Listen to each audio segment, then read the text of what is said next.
നമസ്കാരം, any time ന്യൂസിലേക്ക് സ്വാഗതം. നീറ്റ് പരീക്ഷയ്ക്കെതിരെ നടനും തമിഴക വെട്രിക്കഴകം അധ്യക്ഷനുമായ വിജയ് നീറ്റ് പരീക്ഷ റദ്ദാക്കണമെന്ന തമിഴ്നാട് സർക്കാരിന്റെ ആവശ്യത്തോട് യോജിക്കുന്നു. സംസ്ഥാന സിലബസിൽ പഠിച്ചവർക്ക് നീറ്റ് പരീക്ഷ ബുദ്ധിമുട്ടുണ്ടാക്കുന്നുവെന്നും വിജയ് പറഞ്ഞു.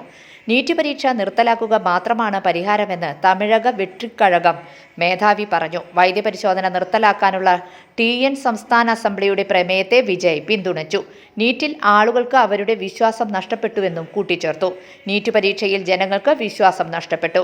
രാജ്യത്തിന് നീറ്റ് ആവശ്യമില്ല. നീറ്റിൽ നിന്ന് ഒഴിവാക്കുക മാത്രമാണ് ഏക പരിഹാരം. സംസ്ഥാന സർക്കാർ നിയമസഭയിൽ പാസാക്കിയ നീറ്റിനെതിരായ പ്രമേയത്തെ ഞാൻ പൂർണ്ണ ഹൃദയത്തോടെ സ്വാഗതം ചെയ്യുന്നു. തമിഴ്നാട്ടിലെ ജനങ്ങളുടെ വികാരങ്ങളെ മാനിക്കണമെന്ന് ഞാൻ കേന്ദ്ര സർക്കാരിനോട് അഭ്യർത്ഥിക്കുന്നു.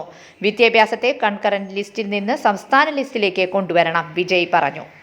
News desk any time news. കൂടുതൽ വാർത്തകൾക്ക് ഞങ്ങളുടെ ചാനൽ സബ്സ്ക്രൈബ് ചെയ്യുക, ഫേസ്ബുക്ക് ഫോളോ ചെയ്യുക. വാർത്തകൾ വേഗത്തിലറിയാൻ എനി ടൈം ന്യൂസ്.